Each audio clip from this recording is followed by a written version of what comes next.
Okay, Bloodstock TV, and next up we're having a chat to Bill from Mastodon. How you doing, sir? I'm doing great. How are you? I'm real good, yeah. We're having a very, very hot and busy day here at Bloodstock, but it's all going really good. Yeah, I'm glad the sun came back out. It was the rain earlier was making me a little depressed. Yeah. Well, we always have beautiful weather here in the UK, you know. I'm sure you guys have heard about Sunny it. Sunny beaches and bikinis. Yeah. All that. You'll see plenty of that. Pineapples. Good. Yeah. So you guys are headlining our little festival here tonight, and it's your first festival headline over here in the UK, yeah? Yeah, it is. It's pretty rad that we're doing that. Yeah. You know, we've always done real well in the UK. You know, maybe because we speak the same language. Sort of, and sort of. Yeah. You drop a lot of U's in your words here and there, but you know, you got the gist of it. I think. Yeah, I know. Well, so you know, it's good. It's going to be a really cool show. You know, there's a lot of people out here. We just did a meet and greet with 350 people or something like that. It was insane. So. Yeah. It's warm reception in the UK always, and you know it's about time we've headlined a festival, so we're excited about it. And we've got an hour and a half to play, which is a pretty good amount of time to perform. Yeah. But you know that's why we're here. We're going to do it.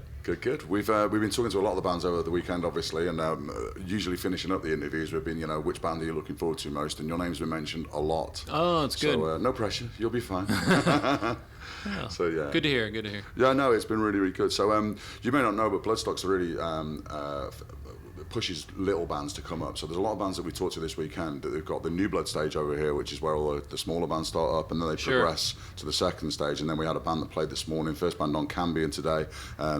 They've been here for like, you know, up the stages and that. So there's lots to talk about the future headliners and where these bands are coming from and that sort of thing. What's your sort of view from that, from just becoming a headliner at this festival?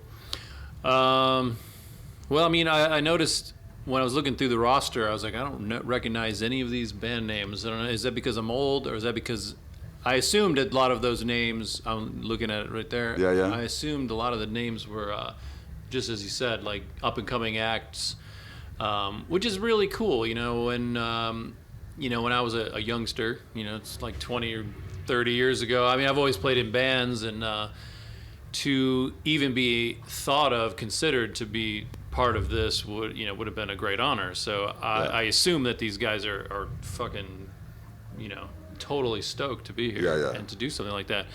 And that's cool how they can, you know, because, you know, bands like Mastodon and, you know, Iron Maiden and Slayer, Metallica's and Lamb of God's, I mean, we've been around for a long time. Yeah.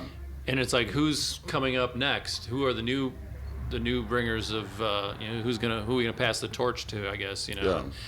I think about that a lot as, you know, I look back on our career, and it's like, man, we've been around for like 16 fucking years, you know, it's a long time. And I'm kind of out of touch with, like, you know, newer bands and stuff like that. I'm just so busy with my own little bubble. I can absolutely relate to that, because I've been spending the last 3 years looking at all the little up and coming bands. So now I'm interviewing the big guys. It's kind of like, okay, and I'm kind of out of touch with you guys. So. Yeah. Well, it's tough. You know, there's so many bands, and there's a lot of competition, obviously, and you know, I heard a little bit of what was going on today, and you know, some of the stuff stuck out to me, some didn't, but you know, I'm really critical of, you know, music in general. I'm pretty snobby when it comes to, like, you know, because everybody's in a fucking band, and it's like, you know, any Joe Blow can play guitar, but when you play guitar, write a song that's a little different than, you know, center of the road, you know, a little left of center, and it's like a little proggy or a little different, you know, your ears perk up and you kind of take notice. So I heard a little bit of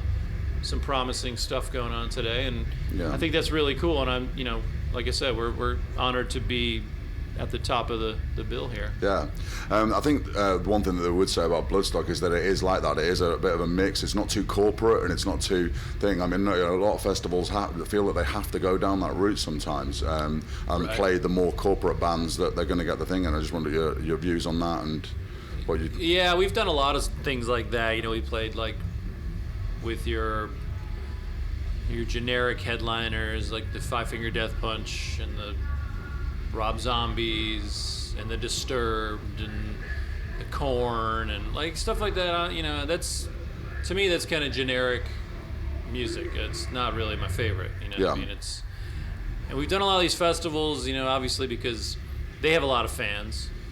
they're huge bands, and we're trying to steal some of their fans. Yeah. You know what I mean? It's like, well, put us in front of their fans and see what they think. Maybe even if 5% turn their heads and say, oh, who are these guys, Mastodon? Because we're definitely nothing like those bands at all. We've got a lot of different elements, but it feels really good here.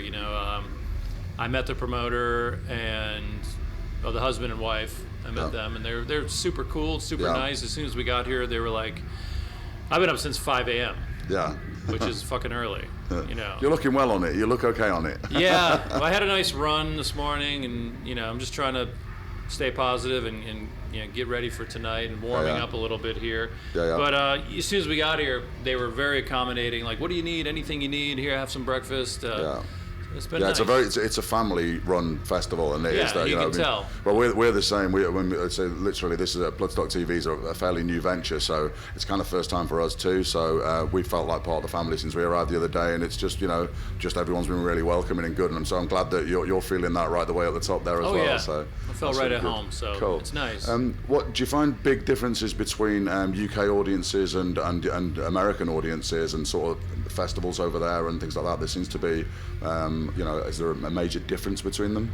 Not a lot. I mean, I don't know. I feel like, at least, I don't know. I mean, today when we did the signing, we met there was a lot of young kids and there's a lot of older people. I was like, really? You're here to see us? Like a woman who must have been 60 something. It's just like, it's kind of strange. But we see that in the States once in a while too. It's just, you just never know. There's all sorts of people takes different strokes. You know what I mean? Yeah. As far as festivals, America's kind of. I mean, we have our Coachellas and Bonnaroos and Vegas, and we have our festivals that are big and they're mixed, but we're kind of later to the game. It just. I don't know why. There was like the Ozfest. I mean, we had like Woodstock, for example.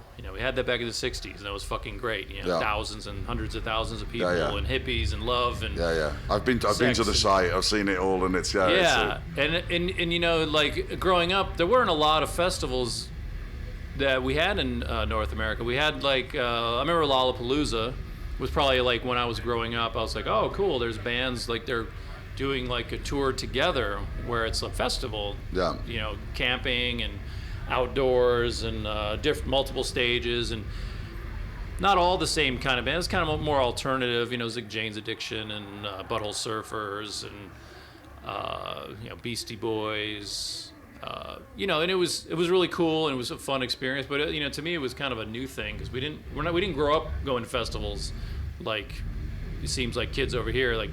Festivals in Europe are just like a very natural thing, So, and then we did the Ozfest, which was like the same thing. We've done like the Monster Energy drink one, which it was more like heavy bands all day long on hundreds of heavy bands, and I'm just like, you just get sick. You get sick of hearing that.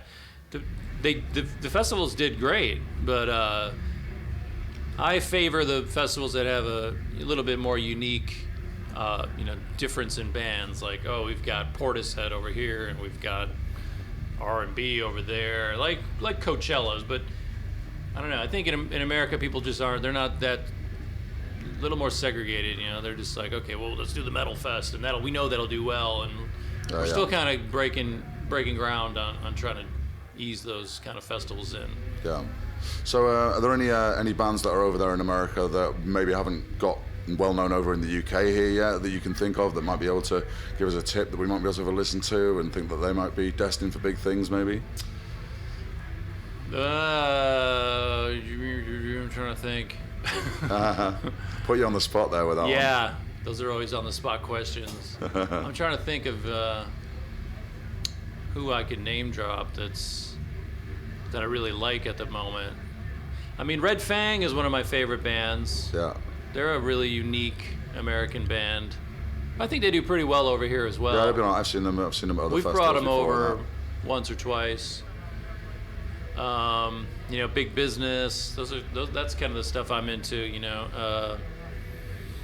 But like I said earlier, I'm not aware of, like, there's probably a ton of bands that I just don't know about because I'm a dad when I'm at home. I'm so fucking busy when I'm at home. Like, I wouldn't even have time for this interview if I were at home. My wife would be cracking the whip, you know. Yeah. Okay. So. Well, that's probably a good place to actually let you get on with the rest of your day. All right. And to end it. So thanks very much for talking to us on Bloodstock TV, and I hope tonight goes absolutely fantastic. We'll be down the front in the photo pit, so give us a wave if you see us. All right. Excellent. And enjoy it, and thanks for talking to us. No, my pleasure. Thank you.